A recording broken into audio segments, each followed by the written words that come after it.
हरे कृष्णा। आप सभी का स्वागत है आचार्य सीरीज में। मैं हूँ श्री चैतन्य चंद्र दास। आज हम माधवेंद्रपुरी की एक छोटी सी लीला देखेंगे। माधवेंद्रपुरी जो कि ईश्वरपुरी के भी गुरु है और ईश्वरपुरी साक्षात चैतन्य महाप्रभु के गुरु है। तो ऐसे महाप्रभु के गुरु ईश्वरपुरी और ईश्वरपुरी के गुरु जो है माधवेंद्रपुरी, इनके बारे में हम एक छोटी सी लीला देखेंगे। तो ये जो माधवेंद्रपुरी थे, एक बार वृंदावन में वहाँ पे गए थे और वृंदावन में गोविंद कुंड है, उसके बाजू में बैठ के वो भगवान का नाम ले रहे थे, भगवान का स्मरण कर रहे थे। तो उस समय ऐसे ही जब बैठे थे एक पेड़ के नीचे, तो वहाँ पे एक छोटा सा ग्वालबाल आया। बहुत ही सुंदर ऐसा दिख रहा था वो ग्वालबाल। और उसने माधवेंद्रपुरी से पूछा कि आप यहाँ पे क्या कर रहे हैं, कितने देर से बैठे हैं, आपने कुछ खाया है नहीं? तो माधवेंद्रपुरी बोलते हैं नहीं, मैं तो ऐसे ही भगवान का नाम ले रहा हूँ, मैं बैठा हूँ। तो वो ग्वालबाल माधवेंद्रपुरी के लिए एक दूध का मटका लेके आता है और उनको देता है और बोलता है कि कुछ इधर के जो स्त्रियां थे गांव की, उन्होंने मुझे बताया कि आप यहाँ पे बैठे हो, बहुत देर से कुछ खाया पिया नहीं है, इसलिए मैंने खुद आपके लिए ये दूध लाया, आप ये दूध ले लो। ये मटका लेने के लिए मैं बाद में थोड़ी देर के बाद आऊँगा। फिर माधवेंद्रपुरी ने देखा कि कितना सुंदर बालक है और उसने ये मटका दिया है, दूध का मटका। फिर वो दूध पीते हैं, बहुत ही सुंदर, उनको अच्छा लगता है दूध, इतना जैसे मधुर अमृत जैसे वो दूध लगता है उनको। और फिर वो दूध पीते, भगवान का नाम लेते, भगवान का स्मरण करते और थोड़ी देर में उनको नींद आ जाती है, थोड़ी सी झपकी आ जाती है। तो जब नींद में उनको सपना दिखता है और उस सपने में वही बालक फिर से आता है और माधवेंद्रपुरी को बोलते हैं कि उठिए, मैं हूँ साक्षात कृष्ण और मैं आपके पास आया था ये दूध देने के लिए। मेरा एक उद्देश्य है आपको बोलने के लिए कि आप जो है यहाँ पे आए हैं, यहाँ से बहुत ही नज़दीक यहाँ पे एक जगह है जहाँ पे मेरा अर्च विग्रह जमीन के अंदर है। बहुत दिनों से मैं जमीन के अंदर हूँ, मुझे बहुत गर्मी हो रही है, आप जल्दी से मुझे वहाँ से बाहर निकालिए। तो वो जगह माधवेंद्रपुरी को वो सपने में बालक बताता है जो कि साक्षात कृष्ण है। और जब माधवेंद्रपुरी जग जाते हैं तो उनको लगता है मैं कितना पापी हूँ, मैं कितना नीच हूँ कि भगवान साक्षात मुझे मिलने के लिए आए, उन्होंने मेरे लिए दूध लाया, लेकिन मैं उनको पहचान नहीं पाया। तो वो रोने लगते हैं, लेकिन बाद में सोचते हैं कि भगवान ने मुझे आदेश दिया है कि यहाँ से नज़दीक वो जगह है, वहाँ पे भगवान का अर्च विग्रह ज़मीन में है, उनको निकालना है, उनको बहुत गर्मी हो रही। तो वो तुरंत गाँव वालों को बुलाते हैं। वहाँ का जो गाँव है उसका नाम है यतिपुरा। तो वहाँ से गाँव वालों को बुलाते हैं, बोलते हैं कि चलो यहाँ पे भगवान का अर्च विग्रह है, वो हमें निकालना है उधर ज़मीन से। तो सभी गाँव वालों को बुलाते हैं और गाँव वाले सब आते हैं और वो जंगल थोड़ा साफ करते हैं और उधर वो एक जगह रहती है। तो उधर वो खोदते, थोड़ा खोदने के बाद उनको एक सुंदर सी मूर्ति मिलती है और जो कि किसकी मूर्ति रहती है? गोपाल जी की मूर्ति। और फिर माधवेंद्रपुरी के हाथ में लेते, इतनी सुंदर मूर्ति रहती है, सुंदर अर्च विग्रह रहते भगवान कृष्ण के, गोपाल जी के। बहुत खुश होते हैं सभी गाँव वाले। फिर बाद में माधवेंद्रपुरी अगले दिन बड़ा आयोजन करते, बड़ा सेलिब्रेशन रखते हैं। किसका? गोपाल जी का इंस्टॉलेशन का, उनका अभिषेक और उसकी स्थापना जो होती है वो अगले दिन होती है और माधवेंद्रपुरी बड़ा उसके लिए एक उत्सव रखते हैं।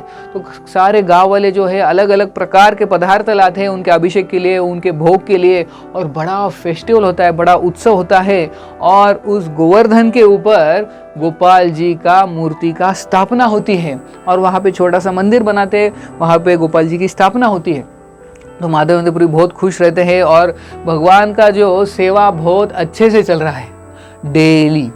तो एक दिन फिर से माधवेंद्रपुरी के सपने में फिर से भगवान आते हैं और भगवान गोपाल जी वो क्या बोलते हैं माधवेंद्रपुरी को कि आपने मेरी स्थापना की, अभिषेक किया, बहुत अच्छा है, मैं खुश हूँ, लेकिन मेरी जो गर्मी है वो अब तक जा नहीं रही है, मुझे अभी भी वो गर्मी हो रही है, बहुत गर्मी हो रही है। आप कुछ तो करो। आप क्या करो, आप मेरे लिए चंदन लाओ। और वो चंदन ऐसा वैसा चंदन नहीं, फर्स्ट क्लास चंदन जो जगन्नाथपुरी में मिलता है, वहाँ से मुझे चंदन चाहिए। तो जब ये सपने में माधवेंद्रपुरी देखते, उड़ जाते, जग जाते, बोलते कि भगवान को चंदन चाहिए, भगवान को गर्मी हो रही। तुरंत खुद से होके, ऐसे नहीं कि नौकरों को बोलते आप जाके चंदन लाओ, नहीं, खुद बोलते हैं मैं खुद जाऊंगा। तो भगवान की सेवा का अरेंजमेंट वगैरह करके वो वहाँ से निकल जाते हैं। कहाँ से? वृंदावन से जगन्नाथपुरी। ट्रेन में नहीं, एरोप्लेन में नहीं, लेकिन पैदल चलने लगते। जाते जाते पैदल चलते बहुत दिन हो जाते हैं और फिर वो एक बीच में एक जगह पे पहुँचते हैं जहाँ पे गोपीनाथ का मंदिर होता है। रेमुणा में जो गोपीनाथ का मंदिर है वहाँ पे जाते हैं एक दिन और वहाँ पे वो रुकते हैं और देखते हैं कि गोपीनाथ की इतने सुंदर विग्रह है। तो उस समय जब माधवेंद्रपुरी उस मंदिर में जाते हैं गोपीनाथ के, तो उस समय पुजारी जो है वो गोपीनाथ को भोग लगाते हैं। भोग किसका? सुंदर सा भगवान को जो खीर यानी दूध, कंडेंस मिल्क का जो भोग लगा रहे थे। तो उस समय माधवेंद्र पुरी वहाँ पहुँचते हैं और उनको पता चलता है कि भगवान को बहुत ही सुंदर ऐसे खीर यानी कंडेंस मिल्क उसका भोग लग रहा है। तो वो मन में सोचते हैं कि अगर मुझे ये जो कंडेंस मिल्क है, जो दूध है, उसका थोड़ा सा स्वाद मिल जाए चखने को, तो मैं भी मेरे गोपाल जी के लिए ऐसे ही सुंदर से कंडेंस मिल्क या खीर बना सकता हूँ। लेकिन वो सोचते अरे भगवान को तो अभी भोग लग रहा है और मैं सोच रहा हूँ खाने का, मैं कितना पापी हूँ, मैं कितना नीच हूँ। तो वो तुरंत वहाँ से चले जाते हैं, मंदिर से वहाँ गांव के बाहर चले जाते हैं।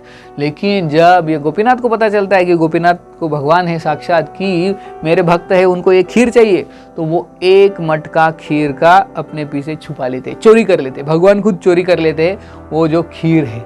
और तो पुजारी आता है, बाकी सब मटके लेके जाता है, लेकिन एक मटका उनके पीछे रहता है। तो जो पुजारी को भगवान खुद गोपीनाथ बोलते हैं कि देखो मैंने एक मटका मेरे पीछे रखा है, मैंने खुद चोरी किया है वो मटका दूध का। किस लिए? मेरे भक्त के लिए। माधवेंद्र पुरी जो है वो मेरे भक्त है, उनको जाके ये मटका दे दो तुरंत।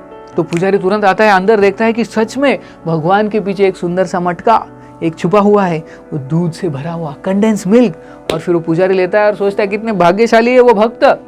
तो ढूंढता है, गांव में जाता है और बोलता है कौन है यहाँ पे? माधवेंद्र पुरी, माधवेंद्र पुरी, माधवेंद्र पुरी कौन है? आपके लिए भगवान ने साक्षात खीर चुराई है, कंडेंस मिल्क चुराया है, आप आके ये ले लो। फिर माधवेंद्र पुरी देखते हैं माय गॉड कि भगवान ने मेरे लिए चोरी की। फिर वो आते हैं माधवेंद्र पुरी, वो मटका लेते हैं और फिर वो चखते हैं, खीर इतनी सुंदर रही थी, अमृत केली उसको बोलते हैं। तो माधवेंद्र पुरी वो मटका भी रखते हैं, वो खीर पी लेते हैं और मटका अपने पास ही रखते हैं और उसको डेली थोड़ा थोड़ा मटके को भी खाते हैं, उसका स्वाद लेते हैं, क्योंकि भगवान ने साक्षात चुराया है। तो ऐसे माधवेंद्र पुरी जिनके लिए भगवान ने खीर चोरी की, तो तब से उस गोपीनाथ का, भगवान का नाम क्या हुआ? क्षीर चोर गोपीनाथ। यानी भगवान का नाम भी पड़ा क्षीर चोर गोपीनाथ, क्योंकि उन्होंने अपने भक्त के लिए खीर चुराई। फिर बाद में माधवेंद्र पुरी तुरंत वहां से भाग जाते हैं, सोचते हैं कि लोग मेरे पास आएंगे, मेरी वाहवाह करेंगे, तो वो जगन्नाथपुरी जाते हैं। लेकिन जगन्नाथपुरी में जाने तक उनकी जो प्रसिद्धि वहां तक फैल जाती है और वहाँ के राजा उनको तुरंत पहचान जाते हैं कि भगवान ने आपके लिए साक्षात खीर चुराई, यानी आप बहुत बड़े भक्त है, बहुत शुद्ध भक्त है, तो आपको क्या चाहिए बताइए? तो बोलते हैं मुझे चंदन चाहिए, मेरे गोपाल जी के लिए चंदन चाहिए, उनका शरीर बहुत गर्म है, उनको ठंडक पहुंचाने के लिए मुझे चंदन चाहिए। तो राजा इतना सारा, ढेर सारा चंदन देता है, उनके साथ एक असिस्टेंट भी देता है और बोलता है कि आप जाओ चंदन लेके जाओ भगवान के लिए। तो फिर वो भगवान के लिए चंदन लाते हैं, उनके साथ एक असिस्टेंट होता है।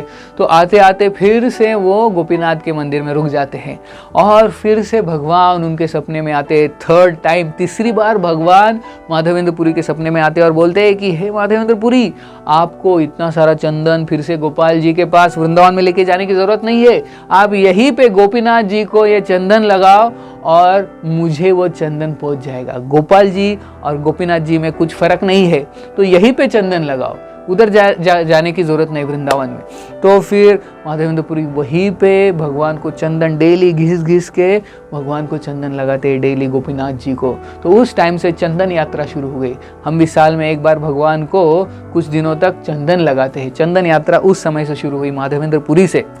फिर बाद में माधवेंद्र पुरी बाद में फिर से वृंदावन आते हैं और ये जो गोपाल जी का मंदिर है, अभी जो गोपाल जी है वहाँ से शिफ्ट हो गए हैं, क्योंकि मुगलों के अटैक के कारण अभी जो गोपाल जी है जो माधवेंद्र पुरी को मिले थे वो अभी है नाथ द्वार में, जहाँ पे श्रीनाथ जी के नाम से हम उन्हें पहचानते हैं।